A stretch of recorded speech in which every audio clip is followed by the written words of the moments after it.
안녕하세요 여러분. 오늘은 좀 더 편안한 의상으로 영상을 촬영하게 되었는데요. 뭔가 제가 좀 편안해 보이지 않으세요?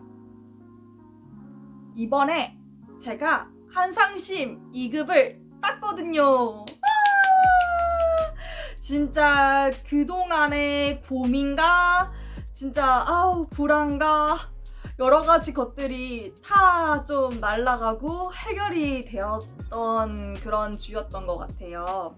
진짜 준비하는 동안 너무 힘들었거든요. 왜냐면 뭐 어떻게 이거를 채워나가야 되는지, 이 시험이 어떻게 돌아가는지에 대한 정보도 너무 부족했기 때문에 맨땅에 헤딩하는 느낌이었던 것 같아요. 그래서 제가 합격한 가장 최신의 기억이 남아있을 때 이 영상을 준비해서 저와 같이 상담사가 되기 위해서 준비하지만 딱히 정보가 없어서 힘들 수 있는 선생님들한테 공유를 하면 어떨까 싶어서 오늘 이 영상을 준비했습니다. 제가 상담사가 되기 위해서 준비했던 과정들을 A부터 Z까지 다 알려드릴게요. I'm majoring in pre-law myself. Oh, no. Now stand back and let me tell you my tale of woe.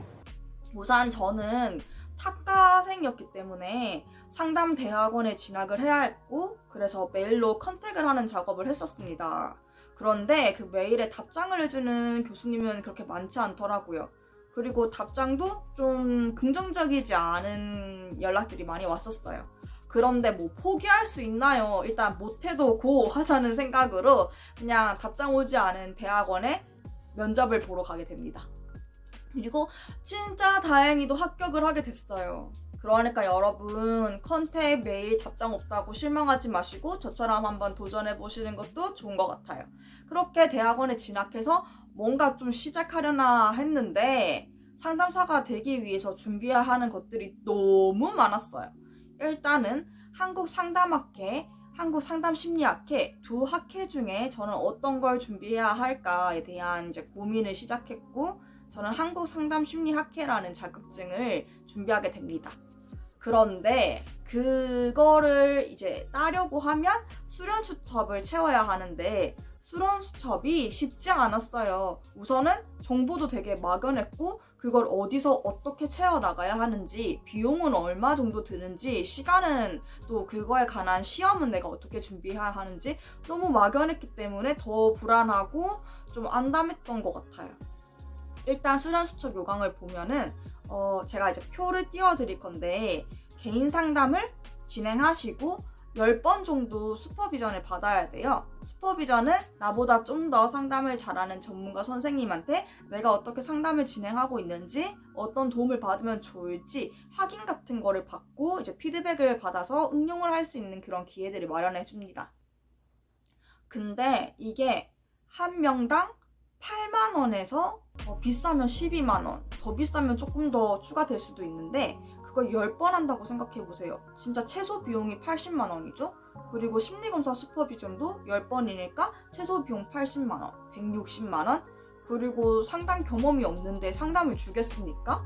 그러면 유료 사례 기관에 가든지 아니면 뭐 대학교 생활상담센터, 그리고 청소년 상담복지센터 인턴을 하는 방향이 있었는데 저는 바로 상담을 시작하는 게 조금 무서웠기 때문에 유료 수련기관에 들어갑니다. 거기서 한 200만 원 정도 수련 비용을 제출했는데 사례를 1개 받았어요. 그때 선생님들이 하시는 말이 200만 원을 내도 사례 1개를 안 주는 곳도 많다. 너희가 스스로 구해와야 한다. 이 정도면 괜찮은 커리큘럼이다. 라고 할 정도로 저는 뭔가 이 상담계의 복지에 대해서 좀 회의감이 들었던 것 같아요. 어쨌든 저는 그래서 200만 원을 내고 상담을 하게 됐습니다. 근데 그래도 수련 기간이다 보니까 교육도 받고 진행하면서 뭔가 이렇게 좀 상담을 해 나가면 되겠구나 라는 저만의 좀 방법들을 터득하게 됐죠. 그런데 방법만 알아가면 뭐합니까? 이 방법을 배우려면 계속 끊임없는 교육을 듣고 참가해야 하는데 이 비용을 내가 충당할 수 있을까에 대한 의문이 항상 나를 불안하게 만들었죠.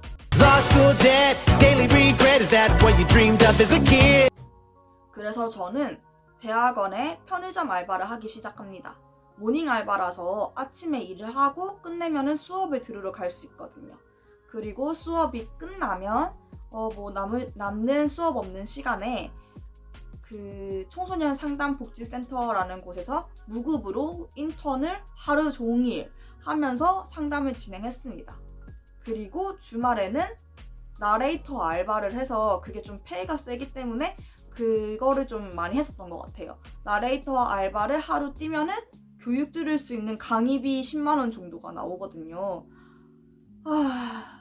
왜 알바를 하지 않고 나레이터를 했냐라고 물어보시면은 대학원 생활하면서 인턴까지 하는데 뭔가 고정적으로 고정 요일, 고정 시간을 좀 사용하기가 힘들었어요. 왜냐면 논문도 피드백 받을 때 교수님이 언제 찾아와 하면 달려가야 되는 상황이었기 때문에 스케줄이 묶일 수가 없어서 제가 할 수 있는 시간대에 출근을 할 수 있는 나레이터 알바를 했던 것 같아요. 그렇게 알바와 수련 그리고 대학원 생활, 논문 쓰기를 병행하면서 차곡차곡 수련 수첩을 채웠습니다. 그리고 청소년 상담 복지센터에서 상담을 받다가 꿈드림이라는 기관에 들어가서 행정으로 부수적인 알바 같은 돈을 벌었고 또 그 돈도 족족히 슈퍼비전으로 나갔겠죠. 근데 그 당시에는 돈에 대한 고민을 하면 안 되겠다라는 생각을 했었어요. 내가 상담을 하려면 당연히 배워야 되고 누군가의 심리를 치료하는 일은 내 돈을 아껴서 좀 저퀄리티의 상담을 진행했다가 다치게 할 수도 있겠구나. 차라리 이왕 시작한 거 독하게 마음먹고 열심히 벌어서 열심히 배워야겠다라는 생각으로 버텨왔던 것 같아요. 그리고 그렇게 힘들게 이제 수련 수첩을 채우고 한상심 2급을 준비하게 됩니다. 그 다음에 한상심 서류 제출을 통과해야 합니다. 서류 제출은 우선 학위증명서 그리고 자소서 같은 거였었던 것 같아요. 내가 뭐 상담 경력이 어떻게 되는지에 대해서 정리를 하고 슈퍼비전 받은 것 중에서 이제 가장 잘한 걸 제출합니다. 그런데 그냥 슈퍼비전 받은 것 중에서 제출하는 게 아니라 공개 사례 발표를 했던 것 중에서 제출을 하는 거죠. 그러면 풀출거록을 풀어야 하는데 예를 들어서 상담할 때 정말 힘들었겠네요. 그랬었구나 하는 이런 같은 뭔가 약간 공감해 주려고 표현했던 모든 내가 내뱉었던 단어들을 다 풀어야 했기 때문에 한 일주일도 모자랐던 것 같아요. 대략 100장 가까이 제출을 해야 했던 것 같은데 아마 보고서 24장 또 2개 제출이니까 48장 그리고 그 밖에 자소서 뭐 학위증명서 이것저것 하면은 대략 100장까지는 아니었지만 하여튼 그 정도로 많은 서류 제출을 했던 것 같습니다.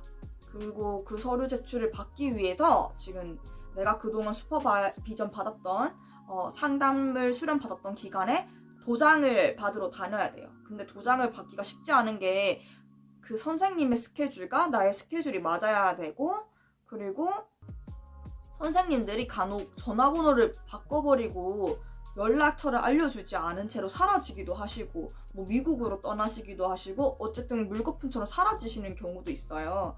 그래서 제 주변 지인 중에 결국 도장을 받지 못해서 서류 제출 탈락하셨던 분들도 있었던 것 같아요. 그렇게 주위에서 하나 둘 내가 노력한 게 아니라 뭔가 타인에 의해서 좀 영향을 받고 시험에 응시하지 못하는 선생님들을 보면서 제 마음의 불안도 아주 높아졌던 것 같아요. 우리 선생님이 코로나 자가격리가 돼서 내가 도장을 받지 못하면 어떡하지? 뭐 이런 불안들. 그리고 최종 나의 주 슈퍼바이저 선생님이 이렇게 확인서 추천서를 나한테 써주지 못하고 뭔가 연락이 닿지 않으면 어떡하지에 대한 불안이 저를 미친 듯이 괴롭혔던 것 같습니다. 어째 한 달 내에 다 연락을 해서 그동안 내가 했던 수련에 대한 도장을 다 받고 나서 드디어 서류 제출을 했고 그 합격 결과가 나올 때까지 엄청 예민해졌던 것 같아요. 내가 사인은 다 받아서 제출했었나? 서류 하나 빠진 거는 없었을까? 이거 뭔가 안 했던 것 같은데 라는 불안이 저를 항상 감싸고 있었죠. 그리고 드디어 서류가 이제 합격하고 필기 준비를 해야 되는데 그 필기 준비를 했을 때는 저는 청소년 상담사 책 상급 2급 다 공부했었고 시중에 있는 그 상담 유명한 전공책들 공부도 좀 했었어요. 그래서 발달책, 그리고 학습책, 그리고 이상심리, 기본 상담 심리에 관한 두꺼운 전공책들을 다 읽었었고 나눔 CPS 동영상의 청소년 상담사 2급 1부터 128강까지였나? 하여튼 되게 많은 강의가 있는 그걸 골라서 3번 정도 돌려 들었던 것 같아요. 그러니까 적어도 600번 강의를 들었다는 거죠. 그렇게 내 머리에 입력을 하고 이제 필기를 보러 갔습니다. 그런데 아이고 필기가 내가 생각했던 그런 것들이 아니었어요. 뭐 1번부터 끝 번호까지 전부 다 모두 고르시오였던 것 같아요. 뭐 3번, 1번 이렇게 끝나는 게 아니라 다 모두 고르시오니까 내가 기역, 니은, 디귿, 리을, 미음 중에서 하나라도 잘못 고르면 이거 빵 좀 나올 수 있겠구나 라는 불안이 저를 미친 듯이 감쌌죠. 그걸 내가 대충 유형을 알았더라면 마음의 준비를 하고 갔을 텐데 저는 모르는 상태에서 시험지를 받았는데 다 모두 고르시오니까 진짜 멘탈이 나가버리더라고요. 그렇게 필기가 끝나고 이제 면접을 보러 갑니다.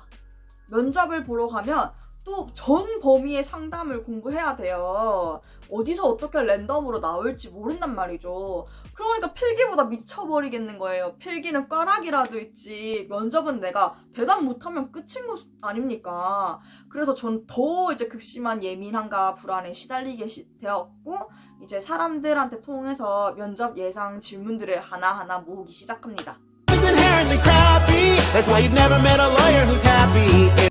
면접 문제집이 없으니까 어떡해요. 발품 팔아야지. 그래서 그때 어떤 질문 들었었어? 어떻게 공부했는데? 이렇게 지인들한테 차곡차곡 모으고 한 300개 정도 면접 예상 질문을 이제 제가 만들었던 것 같아요. 그리고 이제 사례 개념화 연습을 해야 하는데 사례 개념화를 혼자 하려다 보니까 잘하고 있는지 못하고 있는지 또 코로나여서 갑자기 대면에서 화상 면접으로 바뀌었기 때문에 컴퓨터에도 좀 익숙해졌어야 했었어요. 그래서 그 한국 상담 심리학회 수련생 단톡방이 있는데 거기서 사람들을 모집하게 됩니다. 저랑 같이 면접 준비하실 분을 구해서 이제 화상 면접 스터디를 하게 되는 거죠. 그렇게 300개의 면접 예상 질문과 밤마다 화상 면접 스터디를 계속 반복적으로 공부해 나갔었어요. 근데 화상 면접 스터디를 하니까 확실히 타인이 나한테 질문을 던졌을 때 내가 어떤 반응을 하고 목소리는 떨리는지 흥분해서 빠르게 말을 하게 되는지 머리가 백지처럼 새하얗게 됐을 때 유연하게 대처할 수 있는지에 대해서 좀 더 훈련이 되었던 것 같아요. 그리고 나만의 사례 개념화를 대답하는 틀을 만들 수 있었죠. 아, 이런 사례일 때는 대충 이 단계별로 나눠서 말을 하면 되겠다. 뭐 그런 것들. 뭐 예를 들어서 주어서 정리하고 주어서 정리한 다음에는 내가 아는 이론적인 접근을 넣어서 사례 개념화를 하고 그 후에는 내 남자의 강점이라든지 해결 전략 같은 것들을 얘기를 하고 그리고 어떻게 이제 연계를 하고 뭐 종결을 하고 끝날 것인가에 대한 그런 것들을 이제 차곡차곡 정리해 나갔던 것 같아요. 그리고 MMPI, SST 이런 것들 간단한 것들 만약에 사례 개념화 심리 검사에 나오면은 어떻게 내가 이야기를 하면 좋을지에 대해서 다 디테일하게 저만의 뭔가 돌려막을 수 있는 답변들을 만들어 갔던 것 같습니다. 그렇게 이제 화상 면접을 하러 가게 되었는데요. 확실히 대면이 아니다 보니까 막연하게 컴퓨터를 들여다보고 그 버퍼링이 막 돌아가거나 면접에 이제 튕겨나가거나 이런 사람들을 보면서 더 불안해졌어요. 내 와이파이가 잘 버틸 수 있을 것인가. 이 와이파이 때문에 내가 그동안 준비한 것들이 다 물거품이 되지 않을까에 대한 이제 시련? 그런 불안에 미친 듯이 또 긴장을 하게 되면서 이제 면접 준비하는 동안 덜덜덜 떨었던 것 같아요. 이렇게 면접이 끝나고 또 저는 불안하게 결과를 기다렸어야 했어요. 왜냐면 주위에서 불안한 사람들끼리 뭉쳐져 있으니까 주워 듣는 말도 많게 되잖아요. 뭐 나이가 어리면 떨어진다더라, 수련 수첩을 너무 딱 채우면 떨어진다더라, 너의 주슈가 번호가 낮으면 떨어진다더라, 이런 뭐였다더라 라는 것들이 저를 괴롭히기 시작했습니다. 왜냐면 제 나이가 조금 어린 편이기도 했고 수련 수첩을 물론 넘치게 채우긴 했지만 그게 어느 정도 넘치게 채워야 하는지 감도 오지 않고 정확한 정보들이 별로 없었기 때문이죠. 그렇게 1주일, 2주일 계속 기다리다가 결과를 봤는데 합격한 거예요. 너무 기분이 좋은 거예요, 정말. 진짜 세상을 다 가진 기분? 물론 내가 2급에서 끝나는 게 아니라 이제 1급을 위한 도전을 해야 하고 또 더 많은 내담자를 만나기 위해서 더 끊임없는 공부를 해야 하지만 그래도 뭔가 전문가로서의 인정을 받고 시작한다는 게 얼마나 좀 나의 직업에 대해서 그래도 자신감 있게 할 수 있겠다라는 마음이 생기니까 되게 편안해지더라고요. 저도 좀 먼 길을 그동안 걸어왔고 한 4년 정도 걸렸던 것 같아요. 그 길 동안 되게 힘든 일도 많았었고 울기도 하고 지치기도 하고 그만둘까 이런 생각들도 많이 들었었는데 그래도 4년이라는 시간이 아깝지 않게 어쨌든 결과를 냈기 때문에 지금은 너무 뿌듯하고 이 길을 잘 왔다라는 생각도 듭니다. 물론 그동안 저를 힘들게 만들었던 것들이 있긴 했지만 그래도 내담자들이 좀 성장해 나가고 저한테 너무 감사하다라는 그런 표현들을 할 때마다 되게 뿌듯했어요. 내가 한 사람의 인생에 어쨌든 큰 영향을 줬고 그 사람이 적응적으로 살 수 있게 도움을 줄 수만 있다면은 좀 더 열심히 배워보고 싶다라는 마음도 들었던 것 같아요. 여러분도 이제 막 시작하는 선생님도 있고 수련 수첩을 다 채워서 필기 면접을 앞둔 선생님도 있을 텐데 진짜 불안할 것 같거든요. 저도 되게 불안했고 그런데 노력하면 다 좋은 결과 있으니까 여러분들의 그 꿈의 확신을 가지고 노력을 해서 꽃길만 걸었으면 좋겠습니다. 오늘 제 영상이 마음에 들었다면 구독과 좋아요 부탁드립니다. 안녕.